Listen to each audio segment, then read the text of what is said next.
MegaHerzzz.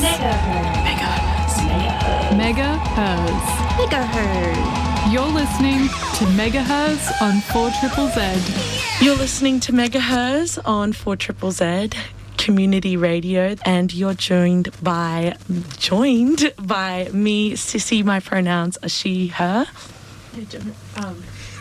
Oh, that mic's not working. I'm Sarah. My pronouns are they, them. I'm August. My pronouns are also they, them. And I'm Klaire. My pronouns are she, her.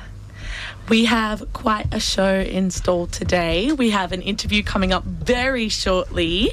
But before we get on with the show, we would like to acknowledge that we are broadcasting from the stolen lands of the Turrabul and Jaggera people. Sovereignty over this land was never ceded, always was, always will be Aboriginal land. And we are joined on the phone by the wonderful Josie from Full Circle. Josie, how you doing? Hello, I'm good. How are you? Very well, thank you. We're very happy that it's all working on our end. Yeah, very, very happy. Thanks for joining us today. You have an event coming up this weekend. Can you tell us about the May Day fundraiser? Yeah, May Day is going to be this Saturday at Season 3. It's a fundraiser for DV Connect, who provide like a bunch of services for domestic violence survivors and people suffering from other forms of domestic and family violence. We've got 4 bands playing, and it's May Day themed because it's the 2nd of May, so we're going to have a little maypole and some decorations and things like that as well. Oh, that's so adorable. I love that so much. I would love to know as well, what was it that inspired you to support DV Connect specifically, like with this show? Yeah, I was looking to support something that had like relevancy to May Day as well, which May is Domestic and Family Violence Prevention Month. So I looked into a bunch of charities that work with that.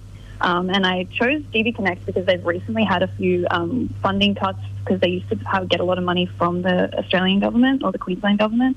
And I think recently they've been losing funding. So I thought that it would be really good to try and fundraise a little bit for them and put some more money towards their services, because they do provide really amazing things. Like they have multiple 24-hour helplines and things like that for people in crisis, which I think is really important. And the more funding that they can get, the better their services can be.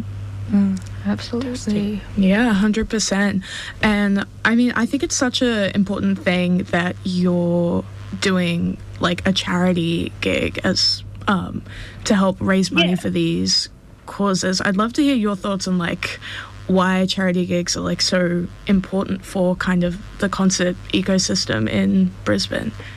Yeah, it's actually really nice to be able to like just have bands, like the 4 bands that are playing are people that I know pretty well, and it's nice to know that I can reach out to people like that and get the support to do a fundraiser gig. Like there was no real question about whether I would be able to find good artists to play, because I think it's nice. It's really affirming to be in such a great community where everyone is keen to support things like this. And I think it does just show that it's like a lot of people can be for certain things, but it's nice to actually put your money where your mouth is and show up and support a cause that's actually giving money directly to something like DV Connect. But it's really nice to see everyone show up and put the effort in to support something really important that I think we all really care about. So for people who are hearing about it for the first time and want to come along, who's playing? What's the cost of the tickets? Tell us a bit more info about that. Yeah, we've got 4 bands. So there's Wisher, Margaret, Peachy, and Ivory. They're quite a diverse lineup actually. Like we've got some indie pop, indie punk. There's like noisy rock and roll, and then alternative rock as well. So it's like a little bit of a variety of performances, which I'm really excited about. Tickets are $15 online, and they'll be $20 on the door. And it starts at 7 at Season 3 in Wollongabba on Saturday. Fantastic. And you've also attached to the ticket more about the DV Connect strategic plan for 2025, which is really important. It's a great initiative to educate as well as entertain. Yeah, and there's an option as well on the tickets for people that if you're not able to come to the gig but still want to support, there's also a donation link, so you can just donate some money straight to DB Connect if you aren't able to make the show. Fantastic. Thank you so much. Any more questions? Of course. I mean, I wanted to ask about the maypole. What's that? Where are you setting up this maypole? Can I have a dance around? Is it everyone allowed to dance around? Well, hopefully. I don't know. It might be decoration. We have to see the health and safety about it. That is true. It's pretty tall, too. I need to see if it'll fit under the roof in season 3. But, yeah, me and my sister were DIYing one yesterday. I'm actually really keen. I want to, learn some May Day dances and get everyone dancing around there. Yes. Oh, that'd be so beautiful. Yeah. Open up the pit and it's just around. Absolutely. Circle pit. Yes. And also there's a maypole in this beautiful cover art. Can you tell us about the cover art? Yeah, that was really fun. I got to work with my best friend, Indiana Wallace, who she did the graphic design for the poster. It's actually some old film photos of my auntie and my cousins playing in the backyard. Oh. And then she, sewed with the sewing machine these beautiful little flowers over it and made the maypole and everything, which was really pretty. But just nice to, collaborate with a bunch of friends for the gig as well. I feel like this is going to be a very whimsical day, especially with such a femme-fronted lineup as well. Absolutely, we love to see it here on here on MegaHerzzz and 4ZZZ. Hell yeah! But yeah, thanks so much, Josie, for putting the effort into not only having a femme-fronted lineup, but also a charity gig. That's so good to see, and a beautiful trend happening in our city. Mm-hmm. Yeah. I hope we can do way more in the future. Fantastic. Yeah. What is Full Circle? Full Circle, this is kind of the first gig that I've put on through Full Circle, but it's something that I want to continue doing. It's called Full Circle. It basically relates to what you put out into the universe or what you put out into the community will come back to you, and just kind of that ethos of doing right by the community and kind of trying to be a good person in the way that you interact with these kind of events. But I do really want to continue to do fundraiser events or just community art-centered things. If there are artists, musical artists or different kinds of artists that need support in hosting events and stuff, I would love to be able to provide that for people and kind of put my effort into more community-based events in the future. But I'm glad that May Day is going to be the first one. I think it's a really good start off for that. Beautiful. So yeah, I'm very, very excited. I still can't get over how good this poster is. Oh, I love it. Yeah, I love it. So fantastic. Anything else, anybody? I mean, that's kind of all I had. But thank you so much, Josie A, for putting this on, and B, for chatting to us here at MegaHerzzz. Thank you so much for having me. Can we just get the lineup and time and place again, please, for anybody who's just joined us? So May Day will be on this Saturday, the 2nd of May at 7 p.m. at Season 3. We have Wisha, Margaret, Peachy and Ivory playing. $15 tickets online and $20 on the door. Perfect, Josie. Thank you so much. Thank you. If you didn't catch that, you can listen back on MegaHerzzz on demand, 4ZZZ, or you can listen to our podcast on streaming services. We have a wonderful person doing that for us every week, turning our show into a little podcast. Shout out to them. Shout out to Toby. Toby, thank you. I was waiting to be saved there. Thank you, Toby. Thank you, Toby. On a pivot, we have some news that we would like to talk about because it's very important. Yeah, I just wanted to talk a little about the Goori Camp Embassy on Victoria Park right now. Pretty much, if you don't know, Victoria Park has been, they're gonna get rid of it to build stuff for the Olympics. The government's bypass all of these laws and legislations to take this space, which is a sacred land for Indigenous people here, for the Olympics, which is it's complete nonsense the way they're approaching it and just the concept at all. But the Goori Camp Embassy is a peaceful resistance. They have this camp that on this land, and it's First Nations led. So it's like the organization is led by, you know, the First Nations people, and it's all focused on, you know, community and having that like healing space for practicing culture and having that supportive space for mob. Yeah. And so recently, because it was Anzac, they did have a Frontier Wars dawn service because there was a lot of, you know, Indigenous people who got, you know, were involved in all of the things like the wars, Gallipoli and all of that for Anzac, and just it wasn't acknowledged, wasn't documented, you know. It was, yeah, so Yeah, I was just gonna put in there that the Frontier Wars as well is something that's just so overlooked. Yeah, people don't talk about it in much. like Australian historical education and general education. To be honest, like primary school education. We should. That's what I mean. Yeah. Like it's not covered at all. It's sort of like, you know, the British rocked up and there was nothing here and the Terra Nullius and you know, they made a nice little camp and everything was fine. But and that implies that there was no resistance, nothing. But the Frontier Wars, you know, there were actual documented accounts of resistance and of, you know, people who were forcibly driven off the land, and that there were these battles. So that's what, you know, the Frontier recognises, that people, you know, were actual soldiers and were, you know, fighting these battles. So it's a really important thing. And I'm pretty sure, because I was having a conversation with my housemate who went to the dawn service at is, you know, camping at the Goori Camp Embassy. I think apparently like Victoria Park was like the site of some like massacres and stuff in the past. There's like, it's very like sacred, important land because of all of the history as well associated with Victoria Park. Yeah.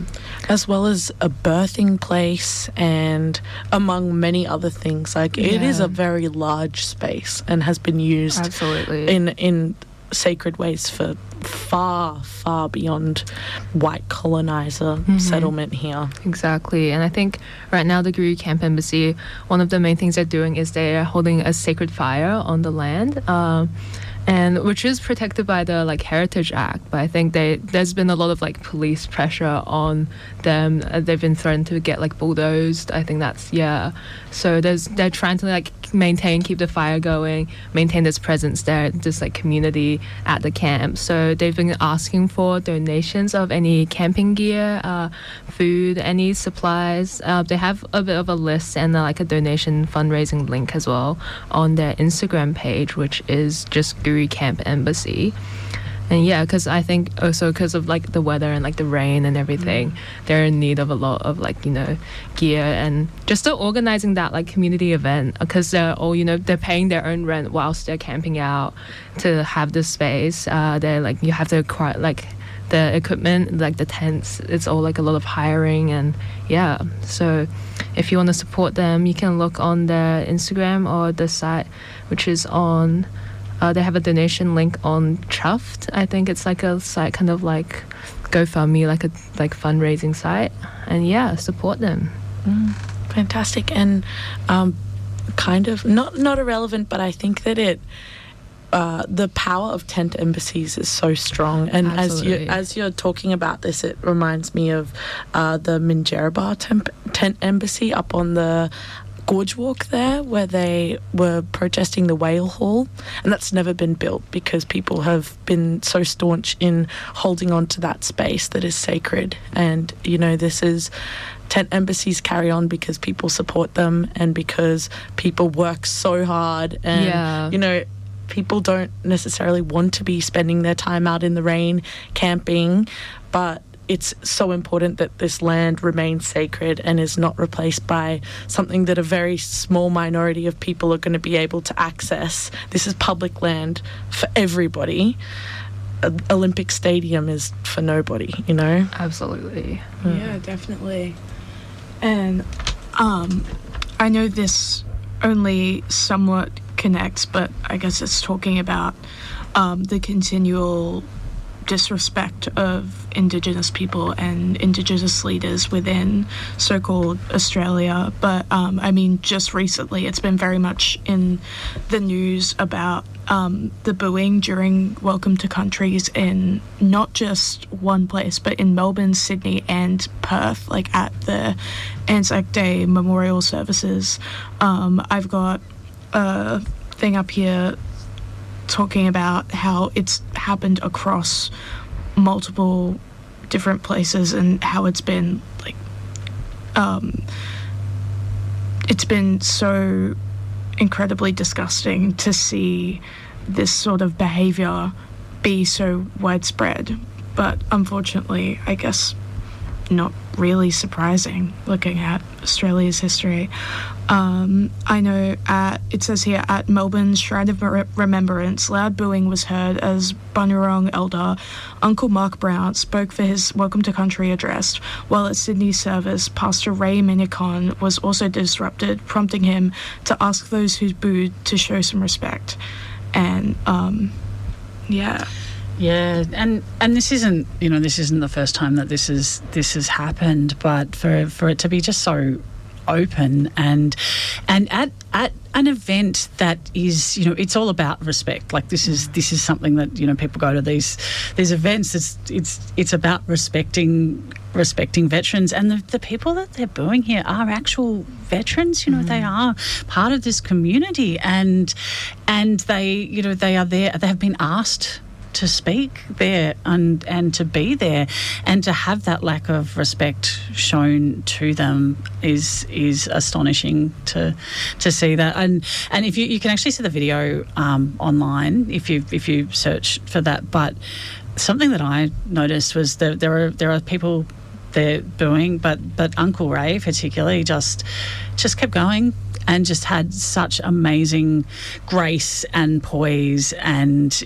and just resilience there, and just kept going and said his piece and went through. And then the majority of the crowd did actually cheer for him, but just that amazing strength and resilience that I think people are talking about Australian values, etc., and I think that is some beautiful values on display. 100%. Yeah, absolutely. Now, if you are a regular listener to our show, you would know that we have made a commitment to reporting on femicides that happen in this case around Australia. I encourage you all to look after yourselves, and this is an incredibly triggering topic, so if you need to practice self-care and look after yourself, please feel free to tune out for like 5 minutes and then come back and listen in the end, because it can be incredibly upsetting. But we have received reports from Sherele Moody and her incredible work at the Sherele Moody Femicide Watch that the 22nd Australian woman, about the 22nd Australian woman to have been killed this year to femicide. Her name was Megan Bowler. She was a 32-year-old woman, originally from Turrabul in New South Wales and then living in Florida. Unfortunately, we don't have that much information on what Megan was like as a person. As many of you would know, we normally try and focus on that rather than the end of her life. But we know that she was killed in Florida at her house by her husband. Her husband has been charged with her death. And yeah, we would just like to take a moment to remember Megan and all of the other women who have been lost to this tragic femicide. If you need support, or someone you know might be in a situation where someone is in danger, we have some hotlines that you could call. Starts with 1-800-RESPECT, which is 1-800-737-732. There's also the Women's Crisis Line, which is 1-800-811-811. 13 Yarn if you're Indigenous. which is 139276. And there's also men's line if you're a man in one of these situations, which is 1300-789-978. But yes, please look after yourselves. Please look out for the people around you. And yeah. Isn't that what feminism is about?